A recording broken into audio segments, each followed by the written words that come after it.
Welcome to today's video. Hope you're okay. Georgie boy here, as always. Get sunbeds and I'm pale. What is this lighting saying, bruv? This is not good lighting for me. Spend fucking 20 quid on that. No, there we go.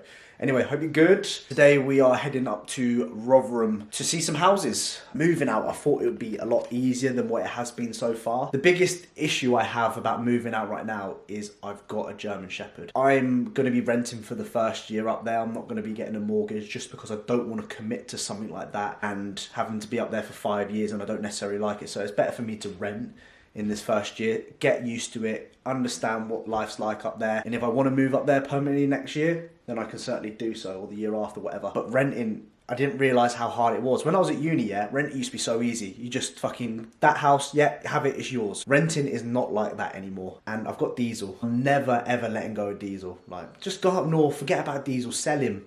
Are you mad? No, that is never happening. And you ever say that about my dog, I'm gonna fucking blast you. Ooh. You're hard. Yeah, so it makes things harder for sure, 100%, because we're very limited with what we can do. And I can understand that, you know, with landlords not allowing dogs into their houses, especially when they ask you what dog you've got. And I've said I've got a German Shepherd. Immediately when you think of a German Shepherd, you think untrained, you think big dog, you think very just messy. And don't get me wrong, they are hairy for sure, but if you keep on top of it, it's very manageable. I put a lot of effort into Diesel as well in terms of training him to be a really good dog. Like, he doesn't fucking chew things. He's very good, he's toilet trained. So yeah, it kind of puts us in a little bit of a predicament. And like I said, there's no way in hell I'm giving that boy up. He comes everywhere with me. You're telling me to give you up, boy. I ain't going to give you up, are you? I ain't going to give you up. Am I going to give you up? Am I going to give you up, yeah? Am I going to give you up? I'm going to give you up. Take you to the shelter. Take you to the shelter where nobody wants you. You're going to be left alone. Nobody wants you. Nobody wants you. Of course not, mate. You're going to come with me all day. All day. Love you, boy. Never get out. Never get rid of you, boy. You're my right hand, man. I'm never going to get rid of you, boy. I'm never going to look at you. I'm never going to get rid of you, you big boy.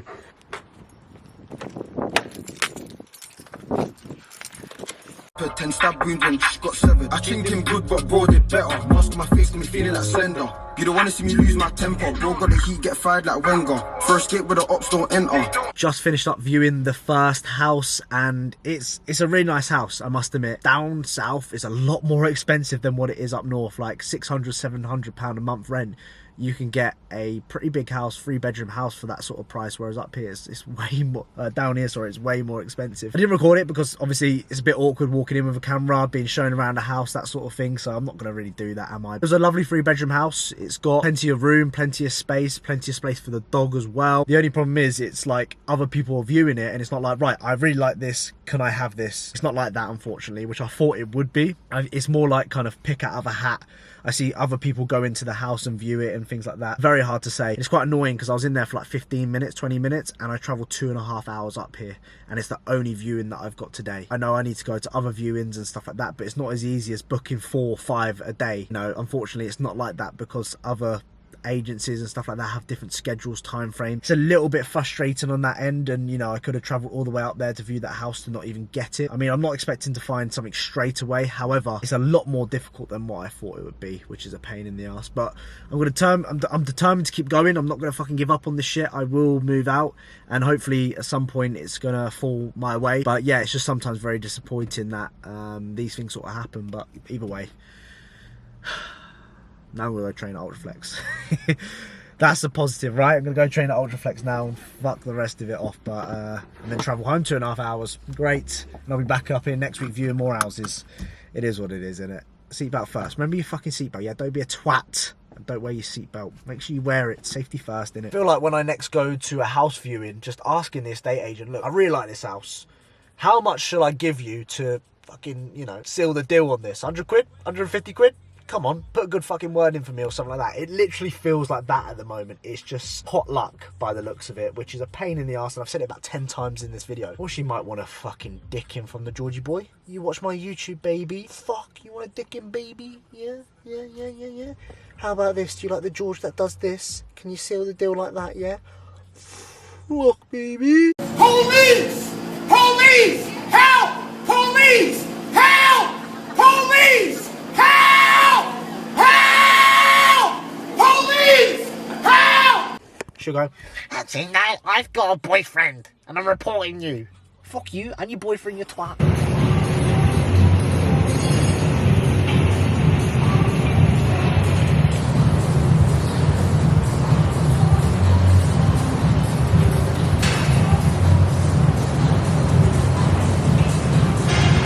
course, if I'm driving up to Rotherham, I had to get a session in at Ultraflex. Come on. And Jack, who I bumped into up there, was training Paul as well, so we decided to hop in with each other here and there. I said in one of my previous videos, this guy trains for about 4 or 5 hours, so there was no way in hell I'm doing one session with him.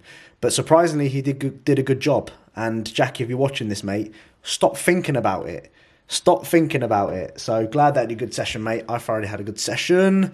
There's so many variations of like pulling movements at Ultraflex that you don't know which one to you don't know what exercise to do.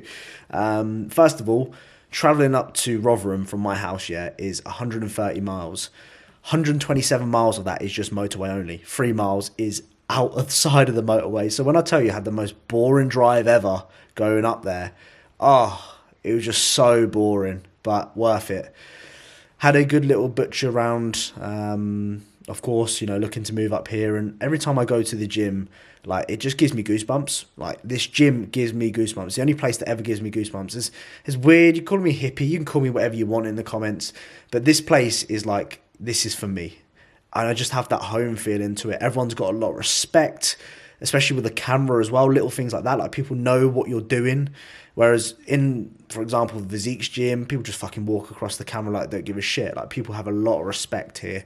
And everyone's very similar. Everyone has the same mindset, the same goals. And I'll be honest with you, when I go to Physique's gym, I'm all right. I stand out to some people in terms of strength and stuff like that, which is surprising. When I come here, I'm a little baby. I'm a little bitch. So it really puts me in my place. And for me, I never get content, but sometimes I do get content. And then I go to places like this and it makes me realise, shit, you need to step up your game and you need to make sure that you are levelling up that physique and training as hard as you possibly can. So honestly, when I came here today, I was like, wow, okay, open up your fucking eyes, George, and train harder. I started on the Nautilus pull down.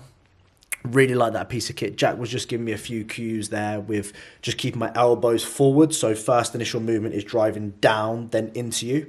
Really, really nice contraction there. I'm always learning as well, Don't get me wrong, I do this as a job. I make a living from coaching, which is great. But I'm going to be the first one to admit that I'm not an expert at absolutely everything. And if anyone can teach me different cues, different things, then I'm always open. Regardless of who you are, I'm always going to learn. And that's something that I've learned over the years, is just stop being so closed-minded and think that your way is the best way. And, other people do things differently, and that's fine.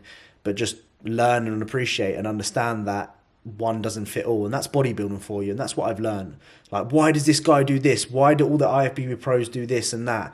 Why are you doing this? Like, trial and error. A lot of it is down to trial and error, and do what works for you. And if it does work, then do it for a fucking long period of time and then see what your results say. So it's definitely over the past year I've been very open-minded, like even just with bands. Like, I used to say, fuck people who used to train with bands. Like, what's that with that shit? Now I've actually learned the purpose of bands and what they do, and I incorporated them on my own training. I'm like, wow, okay, this has leveled me up. So, some people it works for, some people it doesn't. I've hopped in with Jack here on a few movements, like the chest supported prime row. Love this piece of kit. It's a little bit different to the one at Physique's gym. It just feels different. And I realised that the sort of pin or the loading points of the machine, I should say, are slightly closer to each other than what they are on mine, on the prime piece of kit of Physique's gym. So it felt a little bit heavier. I did this little prime row. Jack told me just to lean back a little bit, give that a shot, and try and think about driving them elbows down. Sort of similar to the Nautilus style pull down, but just hits the lat just slightly different.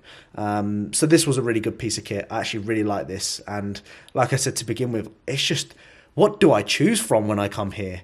There's so many different variations. So if I ever stall on an exercise, I'm like it's gonna be so easy just to change it. Yep, okay, we'll rotate it in with something like this. So yeah, did 3 sets on this, actually, a little bit more volume, just because, I can recover from that. I need better lats anyway, and I'm at Ultraflex, so I'm gonna enjoy myself. That dip machine behind me, I can't wait to try that when I move up here permanently. So looking hopefully towards the end of the year, that's my goal. Obviously in this video I've probably explained how it's a lot harder than what I thought. Moving out, I thought it would be quite straightforward, just remembering from my uni days. So yeah, I've set myself the goal by the end of this year I'll be moving out. I wish it was a lot quicker than that for sure, but at the moment it is what it is, and I'm just using sort of this as motivation to keep working, because it is a little bit frustrating at times when you get turned down and stuff like that from agencies about fucking renting a place and this and that, and your application hasn't been successful. But let's be honest, you're never going to get it first attempt, and I don't want to rush things anyway. So yeah, enough waffling on that. As you can see, a lot of back work here. I did one set on this plate loaded row, or two actually, if I remember correctly. Just wanted to give it a go, and you know, I'm fucking doing like 5-6 plates on this, which sounds amazing, but it's quite a light piece of kit, in fact. So it's nothing Billy Big Bollocks there, George. If anything, probably most people can load way more than me, but that just motivates me to do more and more and more. So yeah, it was a really good session. Felt it, had a good pump. Even today when I'm doing this voiceover, my lats are pretty toasted. Upper back as well is pretty toasted. So I can just say it was a good session just by doing that. Oh yeah, another thing that I'll mention, and we'll whisper this, some of the girls here are fucking unbelievable, I tell ya. You don't see some of these girls on a day-to-day basis. Sound like a fucking nonce, don't I? But the show goes on, ladies and gentlemen. Did some rear delt flies. Love the Atlantis rear delt fly for whatever reason. I just really like it, keeping them elbows nice and high. I'm kind of like squaring up. There's like a metal bit in front of me that I'm literally just squaring up to. I always stand up on this machine. I don't know why. Just standing up just allows me to get a better contraction on those rear delts. And then I finished off with some bicep work. So I did like dumbbell bicep curls, just because I really like dumbbell bicep curls at the moment. And then I think I finished on the prime preach curl, which is a phenomenal piece of kit, by the way. Absolutely loved that. I've used that a few times. So yeah, all in all, this was a really good session, believe it or not. And happy to see Jack, as always, one of my closest friends. It's weird, my life is very online orientated in the fact that I have a lot more friends online than I do in real life. And when I see my friends online, it just made, like when I went to the Arnold's the other week, it was just, you know, it's really nice. It's really nice to see all my friends that I speak to on a day-to-day basis. So I can't wait to make this my home. It's giving me more motivation to work towards that. And you're going to see, you know, way more of these sessions like you are right now, just being out Ultraflex, and I can't wait to prep next year as well and show you all of that, and being in the best environment ever to take my physique to that next level. So it's the next following day, and I've received the email back from my viewing. It says, "Thank you for attending your viewing. We have reviewed the application for the property, and unfortunately we have processed with another applicant. The demands were very high and all interest parties are very good, including yourself. I can assure the decision was very difficult to reach. If any changes with the application, I'll be in touch." It's basically like a copy and fucking paste email that they've sent to everyone other than the geezer or person that fucking got the house. We keep moving. We keep moving. On that note, Ultraflex was really, really good. Had a really nice session up there. Had a good catch up with Jack as well. Comment down below pillow if you watched the whole thing. Unfortunately, mate, we're not having much luck at the moment. You ready? Give me a spin. Give me a 12. Give me a spud. Hey, I said spud, not... Jesus Christ. Anyway, the show must go on. I'm wearing my t-shirt which says "can't be broken," because I can't be broken, and I'll get there in the fucking end, that's for sure.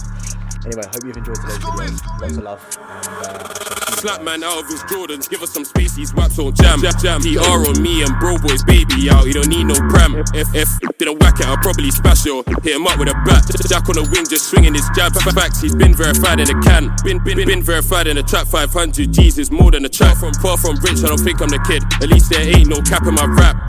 Everyone says that my bars are nuts.